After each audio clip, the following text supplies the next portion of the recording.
teníamos, por ejemplo, un circuito, a ver, recordemos un circuito R. Un circuito R, listo. A ver, R, L. Si yo tenía acá, ¿dónde estaba la resistencia? Estaba acá la resistencia. Listo. ¿Y el X dónde estaba? ¿El X no estaba acá? Sí, más J. Es el X. Esto era el X. Esto yo podría trasladarlo acá y esto sería el XL. ¿Y esto quién sería? ¿O no? La impedancia. Entonces, también en algunos libros a esto le llaman un triángulo de impedancia. Esta es la parte resistiva, la parte reactiva y esta es la impedancia. ¿Sí? Y para un circuito RC, ¿cómo sería? Simplemente lo mismo. Allí estaría la parte resistiva, ¿sí? Y la parte y menos cosas, acá estaría, sino que esto puedo también trasladarlo acá o no. Sí, y esto sería ¿quién? El ZRC. ¿Listo? Esto es un triángulo de impedancias. Vean, listo. Entonces fíjense, yo tengo ahora un circuito. Ya no volvemos a tocar ondas, todo lo trabajamos con fasores. Si tenemos entonces un circuito eléctrico conformado por una impedancia a la cual le aplicamos, fíjense la atención, le aplico una, ¿qué va a aparecer inmediatamente? Una corriente, pues inmediatamente va a aparecer una corriente. Entonces esta impedancia va a consumir una potencia, y esa potencia, al igual que la impedancia, también yo la puedo expresar en forma... Nosotros sabemos que la potencia es igual aquí en forma primigenia, P por I. Lo dejamos por el momento. Entonces, esta potencia nueva de la impedancia, también voy a poder expresarlo como un, entre comillas, como un vector, donde esto es un vector. Entonces, ¿quién vendría a ser esto? ¿Esto vendría a ser solo módulo? ¿Sí o no? Sí. Y esto sería, entre comillas, como un... Yo puedo esto, ¿en qué forma está graficado? En forma polar, ¿no? Porque tiene módulo y tiene ángulo. Pero también puedo expresarlo en qué forma. De forma rectangular. Entonces, para expresarlo en la forma rectangular, yo tendría este componente. ¿Y cuánto sería ese componente? Le vamos a llamar por el momento, si quieren, P sub X. ¿Cuánto sería este P sub X? Sería P por coseno de phi. ¿Y cuánto sería esta componente que le llamamos P sub Y? P sub Y sería P por seno de phi. ¿Sí? Entonces, ¿cómo sería expresado en forma rectangular? No sería P, no sería PX más JP sub Y. ¿Todos de acuerdo? Sí, entonces este vector P sería igual a P sub X más JP sub Y. ¿Qué sería P sub X? ¿Qué sería P sub X ahí? Esta P sub X sería, fíjense, la potencia que va a consumir la parte resistiva de la impedancia. Y esta P sub Y es la potencia que consume la parte reactiva de la impedancia. ¿Sí? En este caso, si fuese reactiva e inductiva, o también si sería hacia abajo, podría ser reactiva y capacitiva. Ustedes saben eso. Entonces, fíjense, eso es lo importante. Veamos acá, donde P sub X, esta P sub X va a ser la potencia consumida por la parte resistiva de Z, solo las resistencias. Y P sub Y va a ser la potencia consumida por la parte reactiva de Z, o sea, el X. ¿Listo? Vemos ahora. Y este es el formulario que lo vamos a llevar hasta el final de este. Fíjense, ya no vamos a hablar ahora de P sub X y P sub Y. ¿Sí? Al P sub X ahora lo llamamos a secas en los libros, en todos los libros siempre lo van a llamar P, a secas. ¿Y qué nombre le vamos a dar? El nombre que le vamos a dar es potencia activa. ¿Sí? Y siempre va a estar expresado en watts. Siempre, eso no va a cambiar. ¿Y qué va a ser? Ya nunca más lo llamamos P sub Y, y lo vamos a llamar en este caso Q. ¿Y cuánto será Q? Va a ser P por I por seno de phi. Y ahora sí le damos un nuevo nombre. ¿Qué va a ser esa Q? Le vamos a llamar, fíjense, potencia reactiva. Y fíjense que ahora sí es una nueva unidad que nunca la hemos visto anteriormente. A no ser que estemos en segunda matrícula ya, pues. Entonces, ¿qué significa par? Esto significa volt, ampere, reactivo. Eso significa volt, ampere, o en algunos libros también le llaman los voltios, amperios reactivos. Es lo mismo. ¿Sí? Entonces, ¿dónde estaría aquí el P, entre comillas? Acá, ¿dónde estaría el P? ¿Dónde estaría el P? Esta P. ¿No sería la potencia que consume la parte resistiva? Claro, pues esto sería P. ¿Y dónde sería el Q? El Q sería la potencia que consume un Q. Listo, y acá esto sería P y esto sería Q. Listo. Ahora fíjense, con estas dos potencias yo puedo cerrar estos dos. ¿Y qué puedo tener? Un triángulo de potencia. Fíjense entonces, ¿qué le vamos a llamar a esto? A esto le vamos a llamar potencia aparente. O sea, fíjense, no se olviden, P es potencia activa, Q es potencia reactiva. Y esta, la hipotenusa, le vamos a llamar S. ¿Sí? S. Este es S. Y entonces, de ahora en adelante, entonces acá tenemos S. Esto ya, nunca más. Entonces, ¿y S cuánto va a ser? Simplemente va a ser B por I. Y la unidad de medida siempre van a ser los VA, o si no los voltios, amperes. ¿Sí? Y le llamamos potencia aparente. Fíjense, este es nuestro formulario. Hasta el momento que demos el segundo examen, y ni eso todavía. Ustedes van a llevar a sus compañeros que están, creo que por ahí ya está todo, la currícula está más manoseada. Creo que algunos están llevando máquinas. ¿En cómo te llevan máquinas? Sí, hay varios que llevan máquinas. Se supone que esto ya será una broma porque ya lo han visto. Pero todos estos conceptos se utilizan en máquinas. Sin esto, pues, y sería algo raro. Estoy llevando por primera vez máquinas, llevando con circuito. No lo entiendo. Pero bueno, son cosas que ocurren. Entonces, fíjense, son entonces las tres potencias. Ahora, fíjense, en la fórmula, en todas las fórmulas, aquí interviene U, interviene I, interviene el ángulo phi. ¿Qué cosa va a ser B? ¿Sí? En este caso, fíjense, si en el circuito hemos visto que acá yo tengo B, aquí tenía la impedancia, era la impedancia Z, y aquí estaba I, ¿qué cosa va a ser B? El módulo pues, de este fasor voltaje. ¿Qué será I?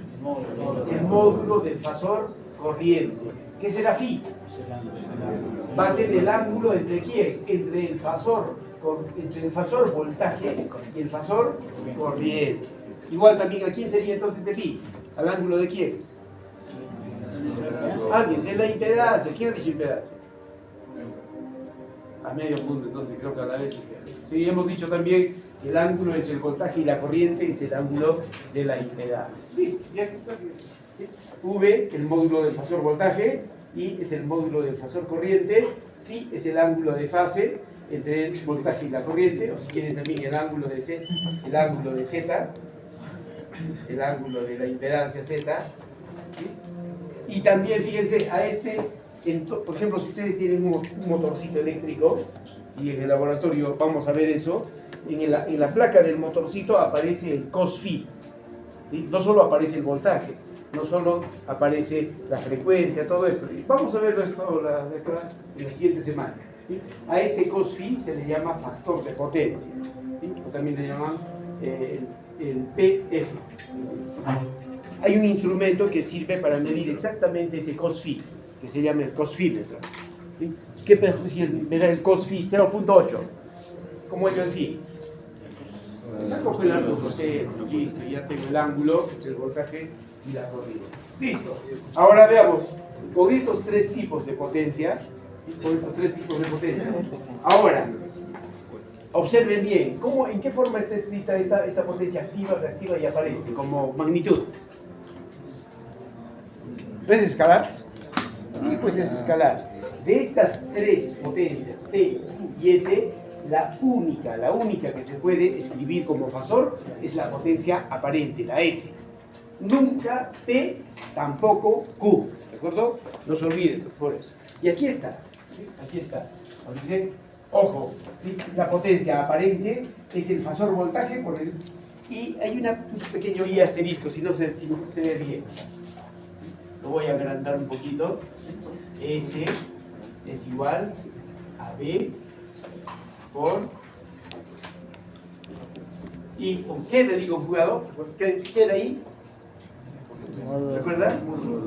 No, este I con un pequeño asterisco al costado, ¿qué era? ¿Polar? No, de que nunca hemos visto. ¿En polar? Era el conjugado del fasor corriente. Si el fasor corriente, por ejemplo, si el fasor corriente fuese 3 más J2, ¿cómo sería el conjugado del fasor corriente? ¿Qué decíamos? Simplemente le cambiamos, pues, 3 menos J2. ¿Sí? Entonces no se olviden que la única potencia, nunca se puede escribir P ni Q como fasor. La única que se puede escribir como fasor es la potencia S, la aparente. ¿Y cómo se escribe como fasor? El producto del fasor voltaje por el conjugado del fasor corriente. No se olviden eso. Listo. Ahora fíjense una cosa. Con estas tres potencias P, Q y S, con estos tres tipos de potencia podemos confeccionar triángulos de potencias. La pregunta es, ¿cuántas formas podrán tomar estos triángulos? Ahí están bien. ¿Cuántas formas? Dos, pues, dos. ¿Sí? Un triángulo entre comillas hacia arriba y otro triángulo hacia abajo. ¿Sí? Y veamos, entonces, y los triángulos de potencias que vamos a poder ver. Ahí están los dos triángulos que puedo. Un triángulo hacia abajo. Aquí hay un error, esto nunca. ¿Sí? Esto es como son módulos. Nunca. Esto sí está bien. Pero eso no. Son solo módulos. Lo mismo acá. Entonces, este triángulo hacia abajo le vamos a llamar el triángulo para potencias inductivas. Y este triángulo para potencias capacitivas. Estará, justo quería escuchar eso. ¿Sí? ¿Sí? Pero ahí dice, ¿no será al revés? ¿Qué dicen ustedes? Sí, pues aparentemente es al revés. Fíjense, si me estoy contradiciendo, yo es inductivo y acá inductivo hacia arriba, por fin, ¿a quién le hago caso? ¿Sí? Y veamos entonces, ¿de quién va a depender esa forma? En algunos libros van a ver también este triángulo hacia arriba, ¿sí? O en algunos hacia abajo. ¿De qué depende? Ustedes recuerdan, a ver, y aquí viene esto. ¿Cómo era el triángulo, cómo era el diagrama fasorial para un circuito RL? ¿Cómo era, recuerdan ustedes? Siempre el voltaje lo tomábamos como referencia, ¿o no? Sí, fíjense a ver, si el voltaje estaba acá, aquí estaba el voltaje, ¿cómo era la corriente en un circuito RL? ¿No era hacia abajo? Sí, era hacia abajo. ¿Sí? Pero siempre y cuando, ¿quién estoy tomando como referencia? El voltaje. Pero ¿qué pasaría si yo tomo como referencia la corriente? ¿Sí? Esto es igual también. ¿Sí? Si yo tomo como referencia aquí la corriente, ¿cómo sería el voltaje? ¿No estaría acá adelantado? Entonces fíjense algo interesante. Entonces fíjense una cosa interesante. Aquí está el triángulo. Entonces, o sea, el triángulo puede ser, fíjense, hacia arriba o hacia abajo. ¿Sí? Si yo quiero, si estoy diciendo que se parece a esto, entonces, ¿de quién va a depender? Entonces, esta forma que toma va a depender de quién? Del diagrama fasorial, pero ¿con qué salvedad? Tomando como referencia ¿quién? La tensión o el voltaje. ¿Sí? Y entonces, ¿esto quién sería? Si fuese hacia arriba, ¿quién sería? Tomando como referencia ¿quién? La corriente. Entonces, todo depende de la bibliografía que usted, porque en algún libro les puede aparecer hacia arriba inductivos, pero si ustedes analizan, ahí les va a decir estamos tomando como referencia la corriente. No quiere decir que está mal, sino que simplemente la referencia es distinta. ¿Se entiende? ¿Se entiende o no se entiende? ¿Sí? Entonces, no es que esté mal esto. Entonces, estamos tomando como referencia la tensión. Y fíjense acá también, cuando es hacia arriba. ¿Sí? Acá en un circuito, ¿cómo era en un circuito RC? El diagrama fasorial, tomando como referencia la tensión. ¿Cómo era la tensión? Aquí estaba la corriente. La corriente era hacia arriba. Ahí está la corriente. Ahora sí, fíjense, ahí pues se comprueba. El triángulo está acá. ¿Se parece o no se parece? Sí. Y acá entonces le ponemos una pequeña notita. Nota. Ni siquiera le ponemos porque está escrito ahí. Entonces, el diagrama fasorial, entonces, ¿qué forma adopta? ¿A quién se parece? Diagrama se fasorial. parece al diagrama fasorial. ¿Sí? ¿Pero qué? ¿Haciendo qué salvedad? Tomando como referencia el fasor tensión. No se olviden eso. Y hay parte del examen ya está. ¿Sí? Entonces fíjense, nota, la forma que adopta o que toma el triángulo de potencias es similar a quién? Al diagrama fasorial, ¿sí? Del circuito, tomando como referencia el fasor tensión. Está bien claro ahí. Bien. Una duda, pero si ahí dice que debe ser con conjugado, ¿no debería ser al revés? ¿Cuál? En esa fórmula de S igual a V por I conjugado. Entonces, si el inductor de la corriente es hacia abajo, ahí no debería ser hacia arriba. No, esta es una forma. Es una forma simplemente de escribir. No tiene nada que... Después vamos a esto. Cuando hagamos operaciones vamos a salir de esto, ¿de acuerdo? Aquí no tiene nada que ver, esto no tiene nada que ver con la polarización ni nada. Listo, entonces no se olviden, este triángulo entonces va a tomar la misma forma que el diagrama fasorial. Listo. Ahora, cuando yo tengo una planta, por ejemplo, yo tengo una planta, bueno, soy mecatrónico y me estoy yendo a una planta, lo que me van a poner, donde están los tableros y todo eso. Esa planta, ¿quién nos abastece de energía? ¿Qué empresa? Glacial. Glacial, ¿qué nos vende? ¿Potencia o energía? Potencia. Potencia, o sea, ¿alguna vez han visto su recibo de luz? Si bien es cierto, ustedes no pagan nada, pero por lo menos recogerán por el recibo. Se han dado la molestia de ver ahí en qué unidad está. Kilowatt hora. ¿Y qué es kilowatt hora? Es energía. Entonces, la empresa no nos vende potencia, sino nos vende energía.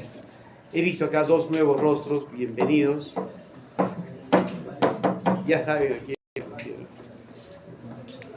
Ni en el examen me he percatado. Entonces, fíjense, vamos a ver. Vamos a ver entonces. Nosotros vamos, si yo tengo triángulos, aquí están los triángulos de potencia, P, Q y S. P, Q y S. Entonces, con estos valores de P, Q y S, no solo puedo, si la SEAL me vende entonces a mí energía, no solo puedo tener triángulos de potencia, sino también puedo tener triángulos de ¿qué? Triángulos de energía. ¿Sí? Pero para esto, si hablamos, ahora esto es muy importante, para ver, antes de que me olvide. Hemos dicho que este es nuestro formulario, ¿sí? Porque este es súper importante. ¿Sí? P, Q y S. ¿Qué dispositivos, qué máquinas se expresan en unidades de potencia activa? Y esto ya hemos visto en circuitos 1. No. ¿Qué dispositivos, qué cosa consumen o se expresan en unidades de potencia activa? Los cercanos. Todos los elementos que nos van a proporcionar calor, pues no son resistivos. ¿Quién consume P? No, ¿quién consume esta potencia P? No consume la parte resistiva y una resistencia que recibe energía eléctrica y ¿qué nos entrega? Calor. Entonces, todos los elementos que nos proporcionan calor. Entonces, una plancha eléctrica está expresado en watts, una terma eléctrica está en watts, ¿sí? Cuando yo tengo una panadería, por ejemplo, estos gorditos ahí, los Nova que están ahí, se expresa su potencia en watts. También los motores eléctricos. Los motores eléctricos se expresan en watts, cuando es muy grande, un poquito más grande, en kilowatts. Este motorcito tiene 5 kilowatts, ¿no? ¿Es conocido eso? O también que no les parezca raro, puede estar en HP. ¿Cuánto era la equivalencia en HP? 0. ¿Cómo se ve 0.8? Un HP era igual a 0.746 kilowatts o 746 watts. Esos datos tienen que tenerlos a la mano, o sea, no es que solamente es por el curso. Entonces, fíjense, les decía, esta potencia, entonces, ¿qué dispositivos, qué máquinas se expresan en watts? Entonces, todas las máquinas que primero nos proporcionen calor, los hornos eléctricos, las resistencias, las cocinas, todo, ¿sí? Y luego también los motores eléctricos. La pregunta viene ahora, qué dispositivos, qué máquinas se expresan en unidades de potencia reactiva, ¿sí? O sea, en bar. ¿Sí? Ustedes van a ver, vamos a ver en unos pocos minutos, cuando hablemos de... Cuando este ángulo es bastante grande, ¿sí? La instalación se hace mucho más cara. Entonces, ¿qué me va a convenir? ¿Qué me conviene? Reducir este ángulo. ¿Y cómo vamos a reducir ese ángulo? Bueno, nos adelantamos. ¿Qué habíamos comentado? ¿Qué ocurría con los inductores y los capacitores? ¿Eran amigos? Sí, era siempre lo contrario. Entonces, fíjense, si en un circuito RL, este circuito crecía cada vez más, ¿cómo yo podía reducir ese circuito? Añadiéndole a ese circuito RL capacitores, y ese ángulo podía incluso reducirlo a cero. ¿Y cómo se hace eso? Poniendo cargas capacitivas, ¿sí? Entonces, y a esas cargas capacitivas, a ese conjunto de cargas capacitivas, se llaman los bancos de capacitores, ¿sí? Y esta unidad está reservado justamente para eso, para poder expresar las unidades de los bancos de capacitores. ¿Sí? En la siguiente clase les voy a traer los bancos de capacitores y van a ver que en su placa dice, por ejemplo, 28 kilobar. ¿Sí? Está reservado. Y aquí viene la pregunta más interesante. ¿Qué máquinas, qué dispositivos están expresados en unidades de potencia aparente? No. Nunca. La potencia consume todo el circuito. Claro, potencia que consume todo el circuito, pero ¿y qué máquinas? ¿Qué máquinas estarán en volt-ampere? Fíjense, nosotros hemos visto los elementos que nos proporcionan en las subestaciones. ¿Qué había en las subestaciones? Transformadores. Todos los transformadores, sin excepción, se expresan en unidades de potencia aparente. ¿Sí? Ustedes van a ver en el poste, dice 50 kVA. ¿Qué significa? 50.000 volt ampere. O sea, un poco más pequeñito. 25 kVA, o sea, es de 25 kilovolt ampere. ¿Sí? Entonces, no se olviden, entonces, la potencia aparente se expresa siempre, está reservada para los transformadores. Cuando ustedes van a hacer un proyecto con una potencia bastante grande, no van a ir pues a la calle y pisar, venden un transformador de 2 kilowatts. Pues van a mirar, este debe ser industrial. ¿Cómo entonces lo pediríamos? ¿Un transformador de cuánto? Por internet lo va a comprar. ¿Sí? Entonces, ¿cómo le pedimos al que nos va a vender? ¿Con qué datos? Sí, entonces, con volt ampere, siempre. Entonces le digo que le doy un transformador de 2000 volt ampere. Entonces ahí este debe estudiar en la Católica. Listo, entonces no se olvide porque eso es importante. ¿Sí? Es importante. Listo. Entonces, estamos hablando entonces del triángulo de potencias. ¿Sí? Vamos a hablar. Si yo voy al parque industrial, ¿sí? El parque industrial. En el parque industrial hay distintos tipos de industria. Alimentaria, metalmecánica, un poquito más. Me voy a la parte minera. Y todos tienen su propia maquinaria. ¿Quién le está movimiento a esa maquinaria? ¿Quién hace que esa maquinaria funcione?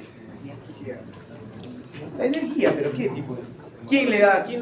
¿Quién hace que se mueva, por ejemplo, una faja transportadora? ¿Quién hace que se mueva un molino en la industria alimentaria? ¿Quién hace que se mueva una mezcladora, una batidora? ¿Quién? Los motores. ¿Pero qué tipo de motores? ¿Un motor de combustión interna? Eléctricos. No, normalmente son los motores eléctricos. ¿Sí? Y ahora, los motores eléctricos, ¿qué tipo de elementos son en forma representativa? Inductivos. ¿Solo inductivos? No, un motor tiene una gran cantidad de alambre. Si yo lo veo en forma real, ¿qué tipo de elemento será entre los extremos de esa bobina? ¿Será L puro? ¿Inductivo puro? No. Porque esa bobina tiene bastante alambre, también tiene su resistencia, ¿o no? ¿Qué tipo de elemento es entonces entre los extremos? Es un circuito RL. Entonces, ¿cómo sería su triángulo de potencias? Ahí lo tenemos, hemos dicho que era hacia abajo. Listo, entonces, en forma típica, entonces, un triángulo. ¿Y habrá cargas capacitivas? las industrias? Hay, pero son raras, ¿sí? Tendría que tener un uso especial. El 98% de las industrias trabajan con motores eléctricos y los motores eléctricos son inductivos. Entonces siempre el triángulo va a tender hacia abajo, ¿sí? Entonces veamos, con estos tres tipos de potencia hemos dicho que podemos confeccionar triángulos de potencia, ¿sí? Triángulos de potencia, y con estas potencias P y Q, P, Q y S, podemos determinar el comportamiento del consumo de ¿qué? De energía eléctrica, ¿sí? Energía. ¿Cómo va a ser ahora el...? Entonces, veamos acá, ¿sí? Entonces vemos, y aquí viene ya la parte importante, porque también acaba la teoría acá. Les dije, la teoría de potencia es poquísima, ¿sí? Pero con esa teoría puedo hacer 500 ejercicios. ¿Es verdad? Van a ver, esta es la teoría del ministro Daniel Cábacas. ¿Sí? Entonces, fíjense, energía eléctrica. Si comúnmente, veamos, las cargas eléctricas de naturaleza industrial son inductivas, entonces también podemos confeccionar un triángulo de energías típico, ¿sí? Esto sería lo típico. ¿Qué sería entonces? Antes era P, ¿ahora qué va a ser? Ahora va a ser energía activa. ¿En qué unidad va a estar? En kilowatt hora, ¿sí? Antes era esto, ¿qué? Antes era Q, ¿ahora qué va a ser? Energía reactiva. ¿Y en qué unidades va a estar expresado? En kilowatt hora. Y fíjense una cosa interesante. Normalmente, este ángulo, ¿de quién va a depender? ¿Este ángulo de quién va a depender? Va a depender de la parte reactiva, ¿sí? ¿Se han fijado ustedes en sus recibos de luz? Este ángulo existirá y les va a aparecer como 1. ¿Sí? Ahí les va a aparecer el factor les aparece 1. ¿Qué significa? O sea, ese factor es como si les estuviesen diciendo que su cos phi es 1. ¿Cuánto sería phi? Es calculadora, pero ustedes que para todos no pueden vivir sin el celular, pónganle ahí. ¿Cuánto sería el cos de 1? 1 sobre 0. ¿Cuánto es entonces el ángulo? 0. Entonces quiere decir que el voltaje y la corriente están ¿en qué? En fase. Entonces para la SEAL, todos nosotros como usuarios domésticos, el ángulo es 0. Pero en una, ¿por qué? Porque alguien en su casa tiene grandes motores ahí, caleta debajo ahí haciendo funcionar. No, pues todos tienen una lavadora y eso pues será pues unos ni siquiera segundos de grado, ¿sí? Entonces, pero cuando yo tengo muchos, en una industria, ¿cuántos motores va a haber? Muchos. Entonces, cada vez que yo tenga más motores, este ángulo se va a hacer cada vez más grande, ¿sí? Entonces la SEAL, ¿qué va a pasar? Inmediatamente le va a instalar otro medidor de energía, ¿sí? Entonces, ¿cuántos tipos de energía me va a cobrar la SEAL? 2 tipos de energía. Una, la energía activa, y la otra, la energía reactiva, ¿sí? Pero para suerte, esta energía reactiva, ¿qué podemos hacerla? Podemos nosotros reducirla, ¿sí? ¿Cómo la podemos reducir? Poniendo conectándole cargas capacitivas a los motores eléctricos, ¿sí? Y ahora esas cargas capacitivas, ¿cómo las conectaremos? Vamos a ver entonces, listo. Entonces, si tenemos ahí entonces este triángulo de potencias, y aquí esto es importante. Esto es súper importante. Nos dice, donde los costos de la energía activa, ¿cómo me ahorraría yo este costo? Esto son los kilowatt hora. Estos son los kilobar hora. Y aquí está el ángulo. Entonces, ¿cómo puedo ahorrar yo esto? ¿Cómo puedo reducir?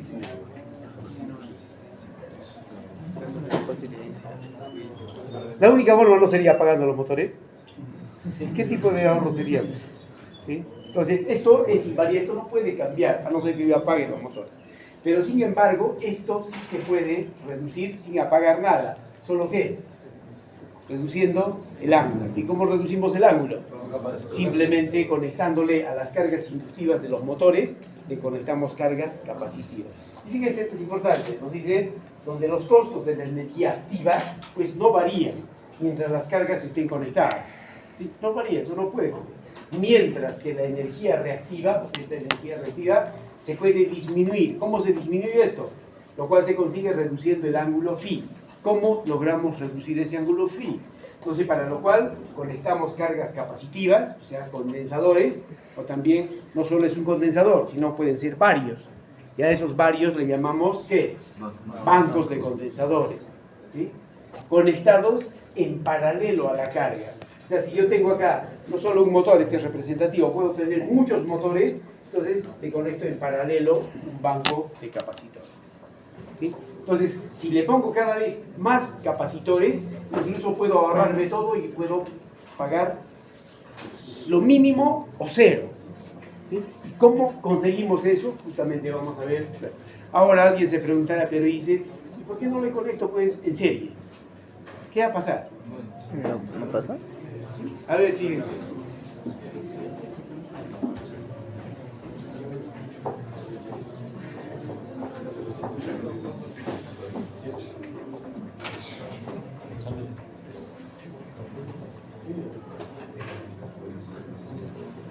Estoy observando a una persona muy conversadora, muy amena, que están haciendo. Sí. Pienso que es demasiado fácil esto, y esto es fácil, están bien. Yo simplemente los observo, nada más. Veamos, ¿qué pasaría? La pregunta es, si yo le conecto cargas capacitivas ahí, el banco de capacitores, ¿qué va a pasar? ¿Sí? Recuerden que son muchos motores estos, este es un motor representativo. Fíjense una cosa, si yo tengo, por ejemplo, aquí nos imaginamos que son dos motorcitos. En una industria hay muchos motores. Yo entro en un turno a la fábrica, por ejemplo, y los prende todos los motores a la vez. No, pues, ¿sí? Prenderá uno, dos, de acuerdo a lo que necesita. Entonces, ¿qué va a pasar? Normalmente, entonces, esta corriente, ¿cómo va a ser? Esta corriente va a ser variable, bueno, sí, va a variar. Estoy prendiendo los motores, apagando los motores, y esta corriente es tan variable que no puedo controlar. Y ahora por teoría sabemos, por cultura general, que cuando una corriente pasa por un capacitor, ¿qué ocasiona? Una caída de tensión, ¿o no? Sí. Entonces, si va a haber una caída de tensión acá, ¿cómo va a ser la tensión que va a llegar a los motores? Va a ser también variable, ¿o no? Sí, pues porque va a haber, aquí está variando esto. Y entonces, acá ¿cuánto será? Esto menos esto, entonces va a variar. ¿Funcionarán bien los motores con una tensión variable? No, esa es la razón por la cual no se conectan capacitores en serie. Mientras, ¿cuál era la ventaja de los capacitores en paralelo? Ahí, ¿qué pasaba? La tensión no es la misma, estén conectados o desconectados de esto, no interesa. Porque la tensión que va a llegar a los motores siempre va a ser estable, va a ser constante. Esa es la razón por la cual se conectan capacitores en paralelo. ¿Se entiende? Y ahora, ¿cuál sería la pregunta? Listo, y qué bonito, pero ¿y cuál sería la pregunta? A ver, para completar la pregunta, ¿qué pasaría? Yo digo, le conectamos cargas capacitivas en paralelo, listo. A ver, la mejor pregunta. Compañero que está de sueño. Ese stripper, compañero.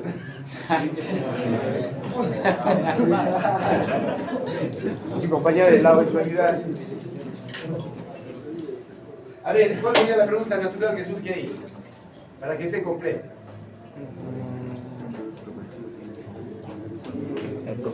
¿Cuánto debe ser la carga? La carga capacitiva. Pero, lo primero que me preguntaría, ¿y qué tipo de capacitor pues le pongo? ¿O todos los capacitores son iguales? No, pues hay infinidad de tipos de capacitores. Y la otra pregunta, ¿cuánto cuesta? Aparte de eso. La pregunta sería, ¿qué valor va a tener ese banco de capacitores? Depende, le pongo un capacitor pequeño, más grande, mucho, necesito un volumen de capacitores, ¿o no? Entonces, las dos preguntas, las preguntas que están relacionadas directamente a estas, ¿qué tipo de capacitores? ¿Le pondré cerámicos? Bueno, entonces, por eso, es que primero digo, ¿qué tipo de capacitores? Y la segunda pregunta sería, ¿cuál? ¿Qué valor va a tener este banco de capacitores? Con ese banco de capacitores puedo ver cuántos capacitores voy a comprar. Entonces, justamente para poder dimensionar esto, tenemos una pequeña fórmula ahí. Antes de eso, fíjense. Entonces, el tipo de condensadores que se utiliza para este fin, para mejorar el ángulo, se utilizan los condensadores de papel sumergidos en aceite. sea, no son los cerámicos, sino son de papel, y vienen como unos pequeños cilindritos, ¿sí? Y eso se lo mostré en circuito sur. Y por ahí lo tienen en sus apuntes, vean. Sumergido. Y el valor del capacitor, ¿de quién va a depender el valor de este capacitor?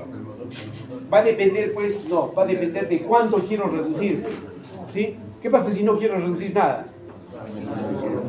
Está por gusto, pero ¿qué pasa si yo quiero reducir a la mitad? Va a tener un valor. ¿Qué pasa si yo quiero reducir a 0? Tendrá otro valor, ¿sí? Entonces, justamente, ese valor del capacitor se dimensiona mediante la relación matemática, y fíjense, esta es la relación matemática, ¿sí? XC, y con esto acabamos también, no hay más teoría. El segundo examen solo es esto. Entonces fíjense, XC entonces es B cuadrado entre Q. ¿Qué será XC? Sabemos. Es la reactancia del banco de capacitores que estoy dimensionando. ¿Qué va a ser V cuadrado? El voltaje que va a recibir. Como está en paralelo, es un dato conocido. ¿Qué va a ser QC? La potencia reactiva que se desea eliminar, que se desea compensar. Veamos acá. XC es la reactancia del banco de capacitores. ¿Sí? ¿Qué será V? La tensión o voltaje de operación. Como están en paralelo no hay problema. ¿Y qué cosa va a ser Q sub C? La potencia reactiva compensada, o si quieren le ponemos anulada, compensada o anulada, listo. O anulada. Y acá en este pequeño triángulo vamos a ver todas estas variables para que no haya problema. Acá, listo. A ver, observemos bien. Entonces esta es la fórmula para poder dimensionar este banco de capacitores. Listo. Observen. Este era el Q original, ¿sí? El Q original era P. Aquí está, esto era P. El original, ¿eh? ¿Esto era qué? Q. Todo esto. ¿Y esto qué cosa era? Listo. Este era el original. Entonces yo tenía una facturación demasiado grande. Entonces yo quiero reducir este ángulo.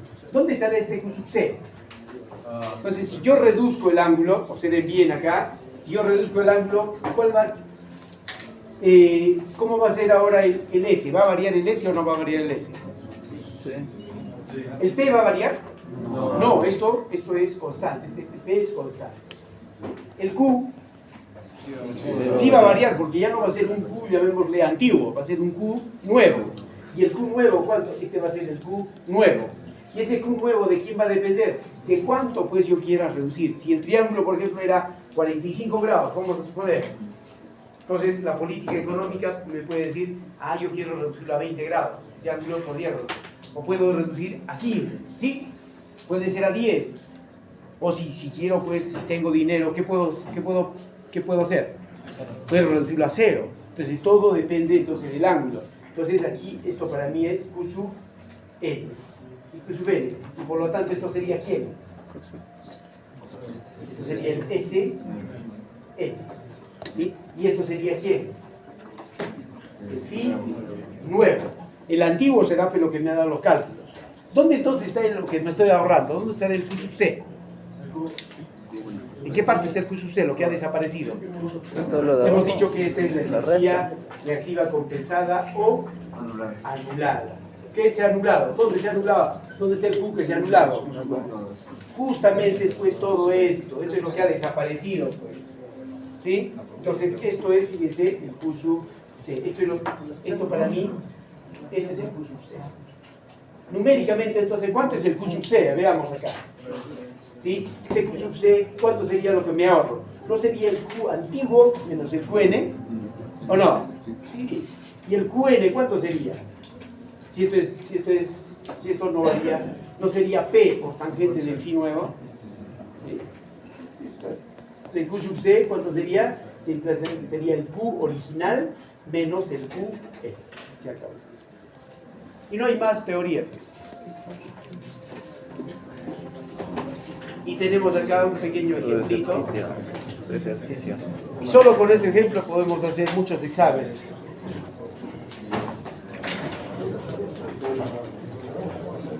Y en verdad, todo lo que hemos aprendido lo vamos a aplicar en este ejemplo.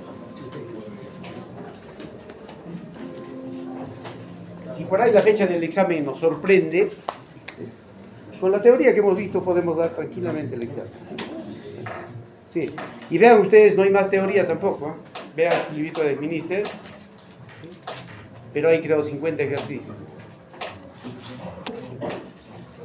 Bueno, el tiempo es cruel con nosotros. Uy, ya estamos. Entonces, todas las clases que vengan solamente van a estar entonces ahora para... ¿Qué vamos a hacer? Quiero hacer